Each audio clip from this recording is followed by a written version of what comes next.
जन्मदिन है, आशीर्वाद देने आऊंगा आपसे। हाँ, प्रणाम कर लीजिए, यही आशीर्वाद रहेगा। थोड़ी दर्द पीठ में दर्द है तो डॉक्टर बाबा जी इसको क्या करे? ये बाबा जी क्या करे? जैसे किसी को रोग है, किसी को दर्द है तो डॉक्टर के पास जाए। आशीर्वाद दीजिए ठीक। आशीर्वाद से नहीं ठीक होता। देखो बस वही समझ में नहीं आता, इसी भटकाओं में सब भटक रहे हो। कोई जंतुर बांध देगा, कोई आशीष, इसीलिए तुम सब अच्छे कर्म करो।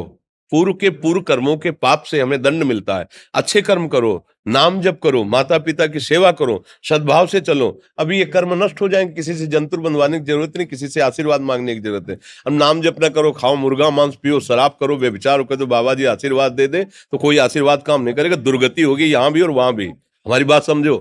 हाँ, जरूर बुरा लगता है, सत्य विषय बुरा लगता है, पर अगर बच्चा सावधान हो जाओगे तो सुखी हो जाओगे। कोई भी हो, हम किसी एक के लिए बात नहीं करते, सबके लिए करते हैं। सब भागते हैं इस बात में कि बाबा जी आशीर्वाद दे, रोग रहित हो जाओ। कभी नहीं होगा, कभी नहीं होगा। तुम्हारे आचरण ठीक होंगे तब तुम्हारा सब काम बनेगा।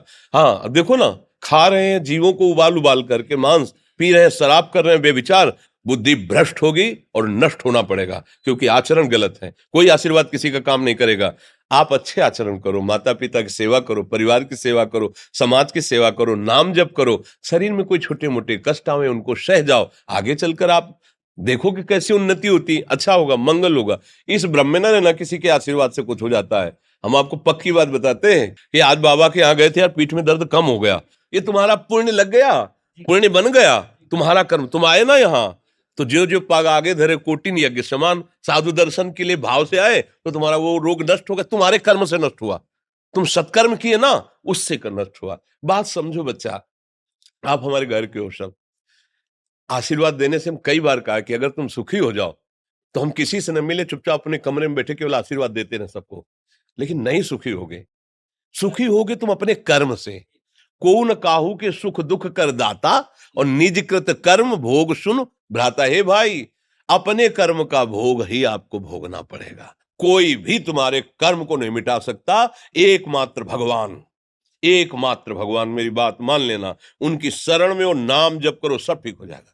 तुम्हारे भजन से होगा, तुम्हारे अच्छे आचरण से होगा, तुम्हारी धार्मिक प्रवृत्तियों से होगा। अब ये बात ना समझो तो फिर हम क्या कह सकते हैं? नहीं, हाँ, यही तुम्हारा जन्मदिन की सफलता है कि हमारी बात मान लो, राधा राधा रटो, कोई नशा मत करना, अपने माता पिता की सेवा करो, समाज की सेवा करो जितना। और जो कष्ट है वो स्थायी नहीं है। आज विपत्ति आई, कल खत्म हो जाएगी। अभी दिन है, फिर रात आ जाएगा, रात है तो दिन आ जाएगा। ये क्रम चलता रहता है, हमें निराश नहीं होना। सूरवीर योद्धा की तरह हमें जीना है यार, कायर की तरह नहीं जीना है।